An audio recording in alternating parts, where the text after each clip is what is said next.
Today I want to share with you guys my 2020 Gibson ES335.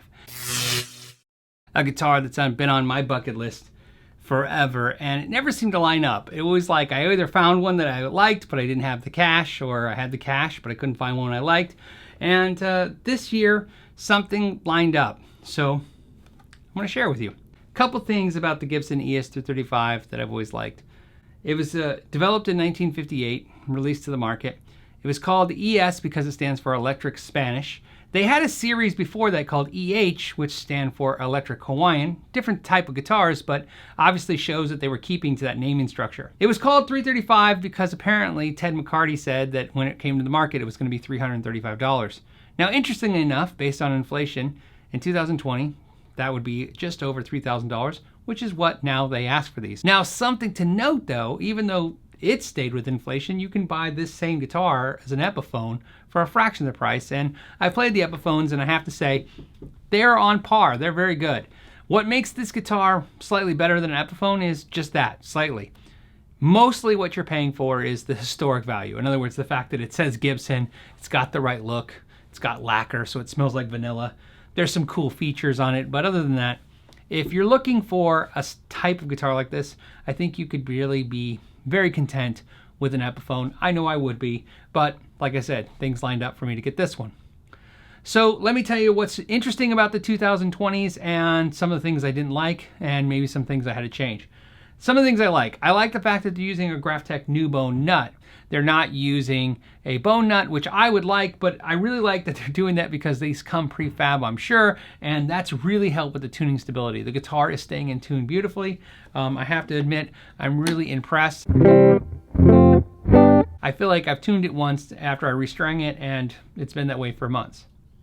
They're using Kluson tuning keys, which are great. The tuning keys work great. They look fantastic. I always, of course, prefer locking keys, but on a guitar like this, I'm not going to restring it too often. The strings going a little dead is part of the charm of the tone. What I really love is this neck carve, this C carve they're using. It's not quite like a 50s Les Paul, so it's not super chunky, but it's definitely got some meat to the neck. It's not like the 60s taper. What I would tell you is, if you don't like thick necks at all, you got to stay away from this guitar. But if you're okay with the neck getting a little chunky, you're going to be happy with this. But I find this neck fits the vibe of this instrument.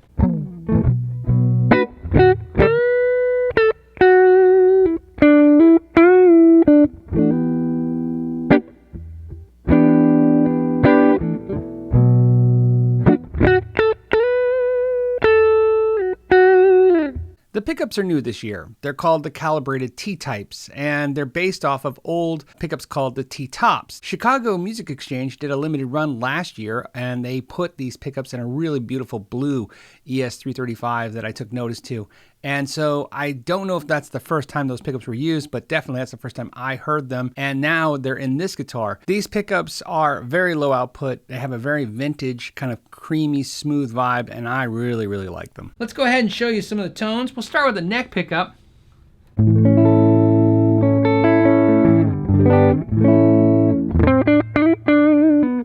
I love the neck pickup on this. It's full, but it's not bassy.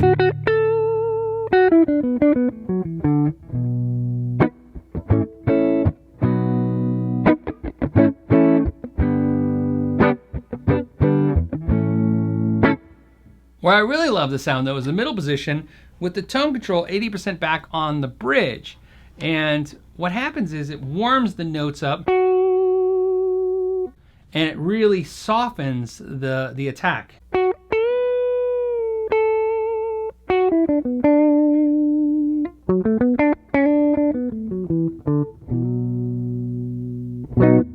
I love that.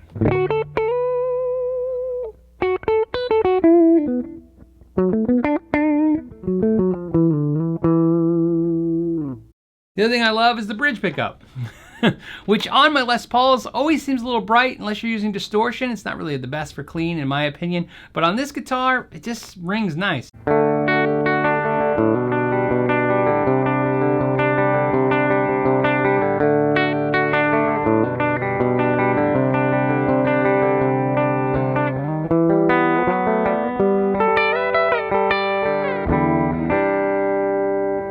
In fact, fact, these pickups are extremely low output, and I think that's what gives them their clarity. But also, when we play the overdrive in a minute, you'll see it softens the overdrive and takes a lot of the fizz out of it, which I absolutely love.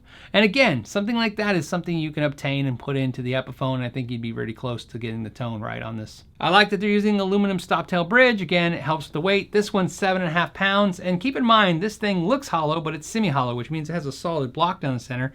So it's basically a Gibson Les Paul, just with some hollowed out sides. So a lot of these can get as heavy as Les Pauls. They're pretty weighty, so I was looking for one in the right weight. Like I said before, it does have nitrocellulose lacquer, so it's got that softer kind of feel. It smells like vanilla, which is always kind of cool, but I don't really buy into the whole tonal aspects of nitrocellulose lacquer. I don't buy finishes for the tones. I buy them for the looks, and I want this guitar to look this way. One thing I do like is that it does give it that older, vintagey look, which I think is really cool. It has a 12-inch radius fretboard, medium jumbo frets, and one of the things that I didn't like about the guitar was the fretboard felt rough. When I say it felt rough, it felt like somebody sanded it down to like, I don't know, 150 sandpaper and then just put frets on it. I don't think it was a factory defect. It could be, but I don't think so. I'm noticing it more and more with some Fenders and some Gibsons, like this rougher fretboard. I just don't like it. So in this case, I really like the guitar. Once I determined I love the guitar, the only issue is that fretboard. What I did was I took the strings off, taped off everything so I wouldn't get anything in it, and I used triple-aught steel wool and just steel wool the entire top of the fretboard, wood and metal, everything, just smooth it all out, and it worked perfectly, and now I'm in love with the guitar. And then I cleaned it all up, put some fretboard conditioner on it, and it was fantastic. It's using volume, tone, and they're using orange drop capacitors in the tone controls. Those are nice. I like the quality of their components. I think they make really good capacitors. I use them aftermarket all the time, so it's nice that they already put them in there. All right, so let's do the overdrive tones.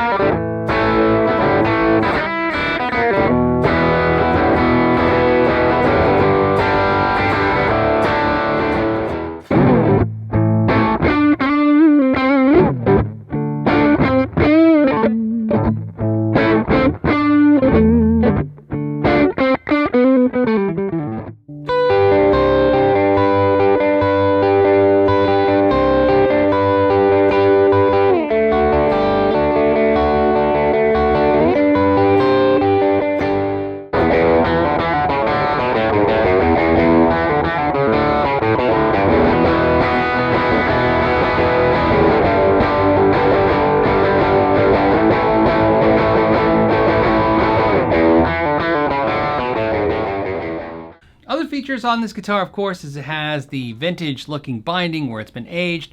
It's got a 3-ply maple top and back, which is maple, poplar maple. So it's a bent top. It's not carved, if you're familiar with those terms.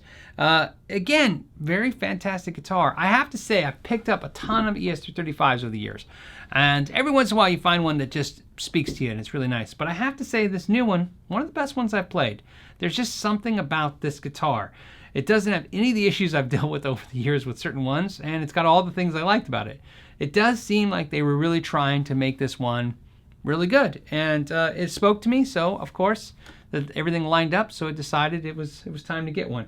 I'm really happy I've done it now that I've had it for a little while, and like I said, I've been playing it more than I ever thought I would actually play it. I mean, I thought I would play it, but I mean, I'm really playing it a lot. There's just something about this guitar. It makes me want to play differently, and makes me kind of outside of my normal comfort zones, and it's been really cool to come up with some new stuff, and I really love it paired up with my Fender 65 Deluxe amp.